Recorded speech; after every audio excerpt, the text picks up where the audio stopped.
We have 2.5 weeks until Lent,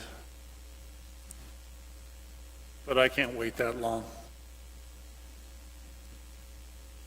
I want to talk to you a bit about Lent. But first, understand in the gospel passage that we heard tonight, again, we are in this very important part of Matthew's gospel, where so many of Jesus' teachings were taken and put together in this one section called the Sermon on the Mount. And in these teachings, Jesus is opening up to us his concept of the kingdom of God, the reign of God, because that's what he came to proclaim. Jesus didn't come to say, be nice to one another. Jesus didn't come to say, be kind, rewind. Jesus came proclaiming the reign of God is in your midst. It is here. God's way of having things has begun to show itself in our world, because God's way begins with my coming among you. And it just needs to continue to build and to grow. And so then, in the Sermon on the Mount, we have this section, we heard part of it tonight. Did you notice the pattern?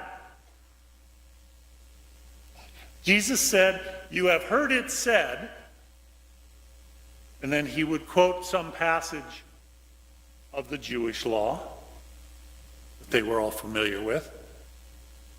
But then he would come back with, but I say to you,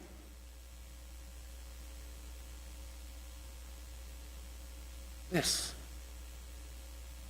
And what he said, it's not nearly as narrow, but it was a lot more challenging than the law that he had quoted.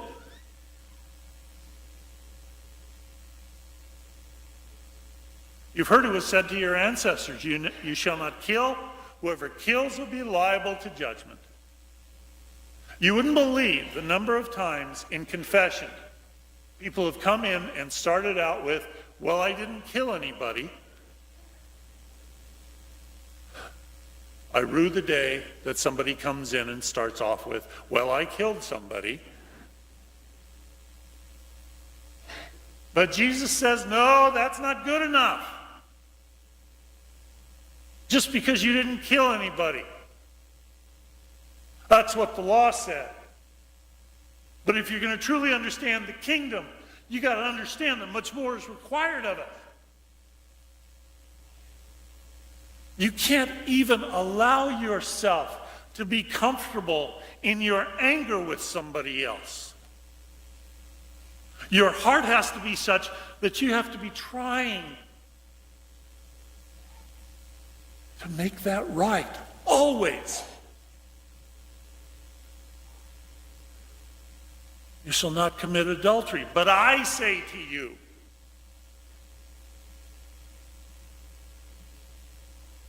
we look at another with lust. And it's the same attitude that brings about adultery. And just throughout this early part of the Sermon on the Mount, over and over again, Jesus is redefining the Jewish law. And in essence, he's saying, it's not about the law. It's not about rules. It's about our hearts.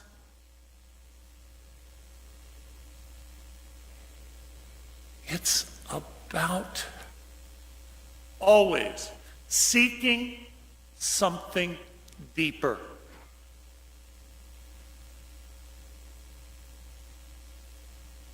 The Ten Commandments is not meant to be a checklist.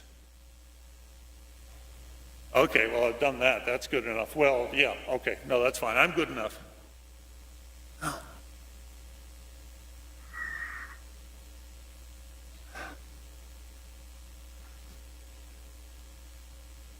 If our question in our spiritual lives is, how much do I have to do, parentheses, to get into heaven, then we're not getting it.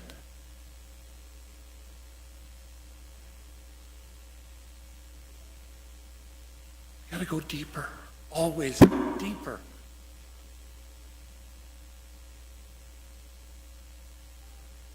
And that brings us to Lent. A priest was accosted by a mugger while walking down a dark alley. The thief demanded that he hand over his wallet. As the priest opened his coat to reach for the wallet, the would-be mugger saw the collar and realized he was robbing a priest. He immediately apologized and said, "Forget it, Father. Keep your money. I had no idea you were a priest." Both nervous and relieved, the priest took out a cigarette and offered one to the stranger, but the robber replied, "No, thank you. I gave up smoking for Lent."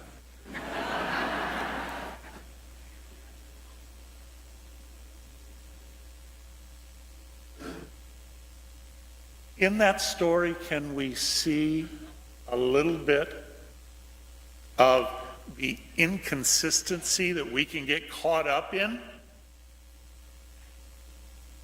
by just following the letter of the law, by believing that God is about rules, and by thinking that, okay, then I have to take each rule and let me break it apart and see, well, this part I did, but this part, well, it really wasn't so bad, and this...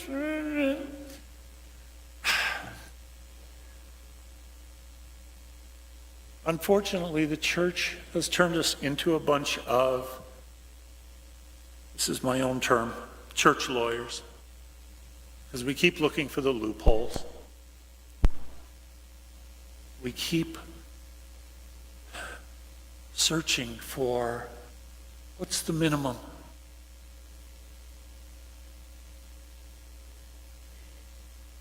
It's time to start considering, what are you going to give up for Lent?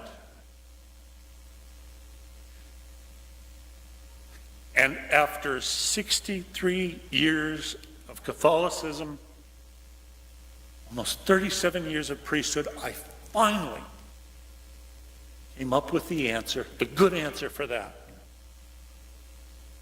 This year, when people ask you, what are you giving up for Lent? Look them right in the eye and say, sinning. Well, duh. Exactly. It's not in candy or alcohol or video games or time on your phone that you are going to find the kingdom. It is in understanding that Christ calls us to be as loving as we can in every situation that we can. And we can't do that perfectly, and God knows that, and that's okay. It's not the rules that dictate our holiness. Holiness is something we don't have to measure. We can't measure. And we shouldn't worry about. Because God sees our goodness. He loves us for that. We're the ones who can so easily get focused on sin and the rules. Because sometimes we feel like we need that. I just want everything to be laid out nice and neat. Tell me what I have to do. Spell it out for me.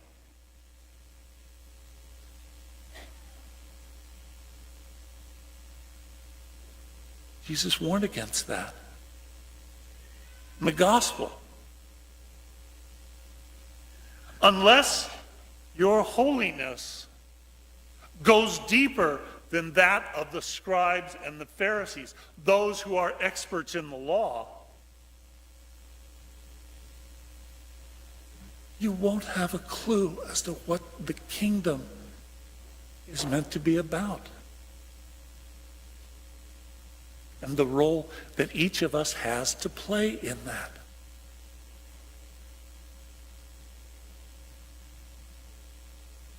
Goes deeper than.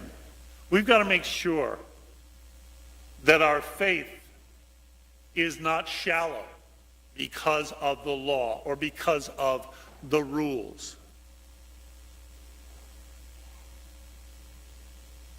Conrad Lorenz gave a memorable description of the little semi-blind creature, the water newt, that makes its way around by memory rather than by sight.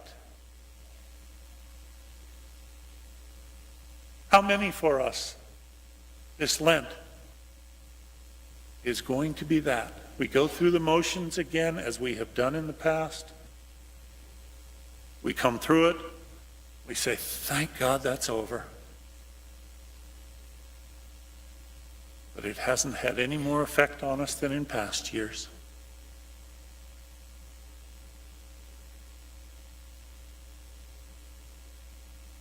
You've heard it said, this is the way. But I say to you, go deeper. Realize that it's how we live the other days of the week that says what this is about. People look at us the rest of the week to see what we really meant by our worship together on Sunday.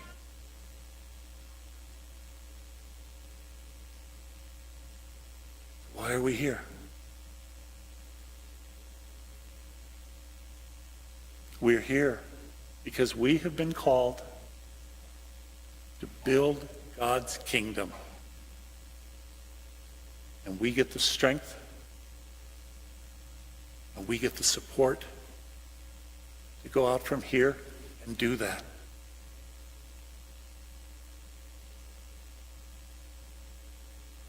You've heard it said. Here are the rules. Jesus says, but I say to you, go deeper. Live from the heart. Be as loving as you can, whenever you can, by all the means you can. And together, we will build God's kingdom.